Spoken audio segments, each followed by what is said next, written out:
अब फिर से कोई भी 2-3 बच्चे ऊपर आ जाते हैं।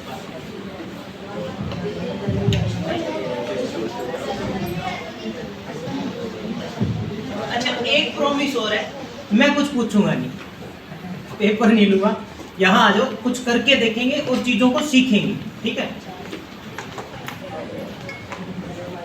अच्छा, सर ने अभी चांद के बारे में थोड़ा बताया था। चांद है क्या? इनसे नहीं पूछूंगा, आपसे तो पूछूंगा। चांद है क्या? एक ग्रह है। ग्रह वाला कौन है भाई? उपग्रह। उपग्रह है ना? अब चांद बना कैसे था? आप जो 3D देखोगे उसमें हल्का सा आपको बता भी दिया जाएगा कि हाँ, एक जो थिया नाम से टकराया और फिर ये जो भी प्रोसेस है वो आप उसमें देखोगे। यहाँ हम कुछ एक्सपेरिमेंट या कुछ प्रैक्टिकल करके देखेंगे चांद के बारे में। अच्छा, चांद आपको कभी छोटा दिखता है, कभी बड़ा दिखता है ना? हर कभी पूर्णिमा में पूरा दिख गया, अमावस्या के दिन दिख ही नहीं रहा है, उसके बाद थोड़ा थोड़ा दिखता दिखता बड़ा बड़ा बड़ा होता होता पूरा बड़ा हो जाएगा। अब वो चीजें दिखती क्यों है हमें? क्या चांद छोटा बड़ा हो रहा है? नहीं होता वो तो। फिर वो वहां क्या हुआ होगा? अंदाजा लगाने, बता दो क्या हुआ होगा। यानी चांद आपको कभी तो आधा दिख रहा है, कभी पूरा दिख रहा है, कभी एक ऐसे बनाना शेप का दिख रहा है। तो वहां वो चीजें क्यों दिखती है, हमें ये बताना है। लाइट, सन की लाइट कभी कम पड़ती है, कभी ज्यादा। सन की लाइट को कम ज्यादा नहीं पड़ती, उतनी पड़ती है, लेकिन हमारा देखने का एंगल। अच्छा, आप में से कौन बच्चा है वो सूरज या चांद बनना है? कोई भी जो चांद करने वाला है वो इसको पकड़ के। क्या नाम है आपका? क्या नाम है? आ जाओ, आगे आ जाओ, शर्माना नहीं है। क्या नाम? हाँ, अश्विन। अश्विन अभी चांद बना हुआ है, तो ये अश्विन नहीं है, ये चांद है ना? तो अब चांद, ये बल्ब जो लगाया हुआ है इसको सूरज मान लेंगे। सूरज है, सूरज से लाइट निकल रही है, चांद पे गिर रही है, धरती पे गिरेगी। अच्छा, धरती तो रहेगी। अब धरती किसको बनाए? चलो आप सभी धरती बन जाओ। क्यों? क्योंकि हम धरती पे खड़े होके ही चंद्रमा को देखते हैं, है ना? तो ये चंद्रमा, ये सूरज, सूरज मान लो कहीं और है, आपको दिखेगा, है ना? क्योंकि सूरज दिखेगा तो चांद कहाँ दिखेगा? लेकिन इसको आप थोड़ा सा करेक्शन करेंगे कि मान लो आप धरती को, ये सूरज से लाइट आ रही है, यहाँ चांद है। अब जब यहाँ चांद है, यहाँ पकड़ के खड़े हो जाओ, कि सूरज का पूरा लाइट इस पे गिरा और धरती इसके सामने है, यानी आपको ये पूरा हिस्सा दिख रहा है, तब तो दिखेगा हमें पूर्णिमा वाला चांद, पूरा बड़ा। और मान लो ये धरती, सूरज, ये जो चंद्रमा है, ये घूमता घूमता धरती के बाद चक्कर भी तो लगाता है, तो ये घूमता घूमता मान लो कुछ यहाँ आ गया। अब सूरज की लाइट कहाँ गिर रही है? इस पे, यहाँ, यानी इसके इस हिस्से पर। अब सूरज को अगर हम ये चंद्रमा को उधर खड़े होकर देखेंगे तो हमें पूरा दिखेगा चमकीला, लेकिन धरती तो इधर रहेगी, आप लोग तो इधर हो। अब चंद्रमा का कौन सा हिस्सा हमें नजर आएगा? क्योंकि चंद्रमा के पास खुद की लाइट नहीं है। जहां लाइट गिरेगी वो चमकेगा, और जहां लाइट नहीं गिरेगी वो काला रहेगा, हमें दिखेगा नहीं। तो यहाँ अब हमें कितना हिस्सा दिखेगा बता सकते हैं? सामने भी खड़े हो, सामने से कितना हिस्सा दिखेगा? ये हम मान लो इसको ध्यान देते हैं। अब ये वाला हिस्सा तो काला रहेगा, पीछे वाला जी। लाइट यहाँ गिरेगी तो आपको केवल ये हिस्सा, आधा हिस्सा दिखेगा। फिर यहाँ मान लो यहाँ, अब चंद्रमा आ गया आगे, सूरज चला गया पीछे, यानी सूरज के, चंद्रमा के इस हिस्से पे लाइट दिखे, जो आपको धरती वालों को नहीं दिख रहा है। तो अब हमें क्या दिखेगा? अमावस्या का चांद या दिखेगा भी? क्यों नहीं दिखेगा?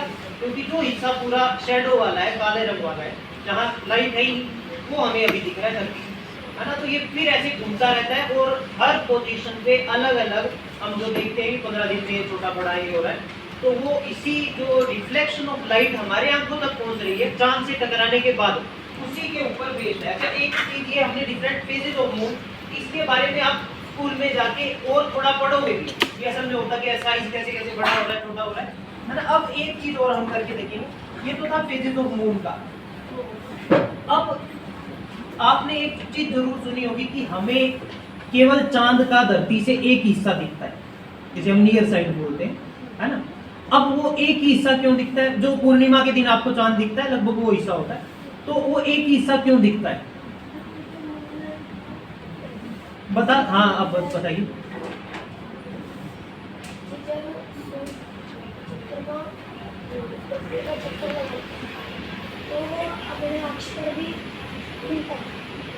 हाँ,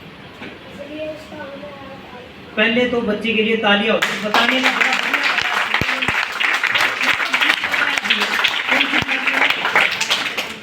सिक्स्थ, नाम क्या है आपका? अच्छा मैडम, एक आपसे मैं गुजारिश करूंगा कि इस बच्चे को चॉकलेट दिला देना, अच्छे वाली, है ना? बहुत अच्छा इसने आंसर दिया है।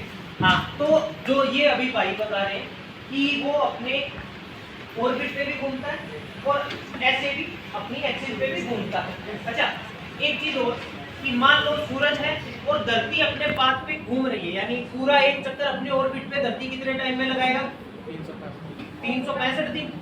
और अपने एक्सिस पे कितनी बार घूमेगा? यानी ये तो है अपने पाथ पे घूमना, ये है अपनी एक्सिस पे घूमना, जिसकी वजह से दिन और रात होते हैं। तो वो कितनी बार घूमेगा? हर रोज एक बार घूमता है, 365 बार। अब चंद्रमा का हमें एक ही साइड क्यों दिखेगी? वो हम थोड़ा सा यहाँ एक्सपेरिमेंट करके थोड़ा सा उसको देखेंगे।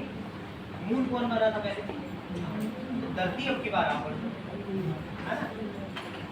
आप एक बार सामने करो।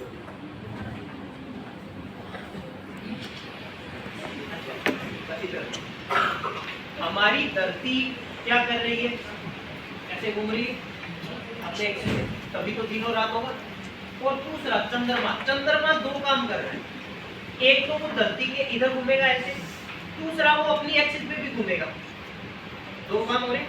तो अब वही काम हमें यहाँ करके देखते हैं। एक बार आप यहाँ धरती बदलो, धरती बने हुए हो, आपके लिए आसान काम है क्योंकि थोड़े भाषी है ना, इससे ज्यादा वो हार्ड वर्क नहीं करवाएंगे। तो आप दोनों बन जाएंगे। आपके लिए दो काम। पहला काम तो ऐसे चक्कर लगाना है इनके बाहर। एक बार लगा के दिखाओ कैसे लगाओ। हाँ, जैसा भी लगा सकते हो, आगे आ जाओ, आप ही का दोस्त है। हाँ, चक्कर लगा के। अच्छा, लग नहीं रहा कि यार चांद थोड़ा ज्यादा ही घूम लिया अपनी एक्सिस पे? इतना नहीं घूमता है। अच्छा, मैं बताता हूँ। ये मान लो इनका वो हिस्सा है जो हमें हर बार दिखता है। अब ये हिस्सा क्यों दिखता है वो हमें समझना है। अगर ये धरती या जो बीच में है जहाँ से हम देख रहे हैं, वहां उसके अराउंड अगर ये एक चक्कर ऐसे लगाता सीधा सीधा ये वाला, तो हमें चांद का हर हिस्सा दिखता। क्योंकि अब ये वाला हिस्सा दिख रहा है। अब आगे चलोगे तो यहाँ से देखने पे अब ये हिस्सा दिखेगा, आगे आ जाएगा तो इसका पीछे वाला हिस्सा दिखेगा। यानी धरती वालों को सारे हिस्से दिखने वाले थे।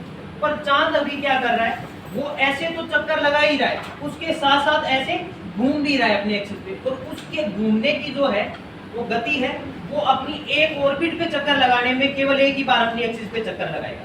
यानी एक चक्कर पूरा लगाया, उस दौरान केवल एक ही बार ऐसे घूमेगा। अब घूमने में होगा क्या? ये पकड़ रखा है, ये चांद अभी मान लो ये धरती वालों को मेरा ये हिस्सा दिखा है, तो चांद को घूमना भी है और वैसे भी रोटेट होना है। अब ये चांद होगा कैसे? इधर आ रहा है, अब देखो अब मेरा मुंह इधर है, अब इधर आ गया, इधर आ गया, अब इधर मुंह आ गया। ये मतलब ऐसे मैं हर वक्त इस धरती को देखते रहूंगा। तो मैंने एक रोटेशन भी पूरा कर लिया और एक ऑर्बिट पे चक्कर भी पूरा कर लिया। दोनों क्या होता है एक दिन में, या हम कह सकते हैं एक ही टाइम में होता है। तो हमें एक ही हिस्सा चांद का हर बार दिखता है जो नियर साइड होते हैं। अच्छा, एक इंटरेस्टिंग चीज और, अगर आपने सैटेलाइट की फोटो देखी है तो चांद की ज्यादा बढ़िया फोटो कौन सी लगती है? बैठ लीजिए। चांद की ज्यादा बढ़िया फोटो कौन सी दिखती है? पीछे वाली या आगे वाली? आगे वाली तो हम वैसे देखते रहते हैं, ज्यादा खड्डे नहीं है तो हमें ज्यादा देखने में तो एक्साइटिंग वही लगेगी जो हाँ खड्डे हो। तो वो खड्डे क्यों बने, या ज्यादातर खड्डे क्या है चांद के उसी फार साइड पे है, पीछे वाली साइड पे। क्यों? क्योंकि मान लो जो साइड हमें दिख रही है धरती को, वो तो हमेशा फेस किधर होगा उसका? धरती की तरफ। तो धरती में रहने वालों में तो इतना दम है नहीं कि ये लो जी बड़ा पत्थर उठा के फेंका खड्डा हो जाएगा, नहीं होगा।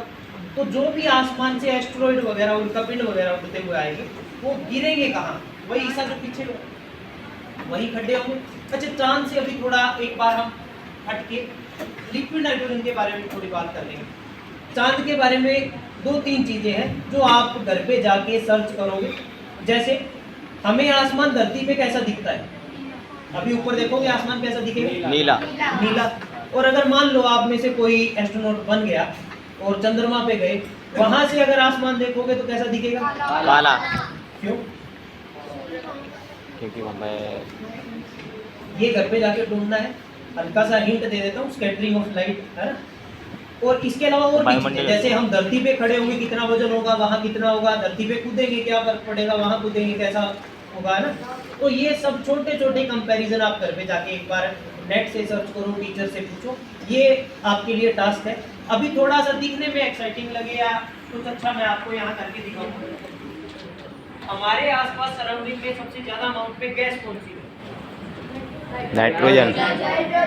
वो कितने परसेंट? 78% ज्यादा जवाब आया, लगभग उतना ही है, 78% है ना। अब हमने लिक्विड में वही नाइट्रोजन ले लिया। नाइट्रोजन लिक्विड में बदलते ही काफी ठंडा लिक्विड हो जाता है। इसका टेम्परेचर है -196 डिग्री सेल्सियस, -200 डिग्री कह सकते हैं, है ना लगभग। इस ठंडे लिक्विड से हम कुछ करके देखेंगे और उसके बाद हम पहले तो आप अंदाजा लगाओगे कि वो चीजें क्यों हुई, उसके बाद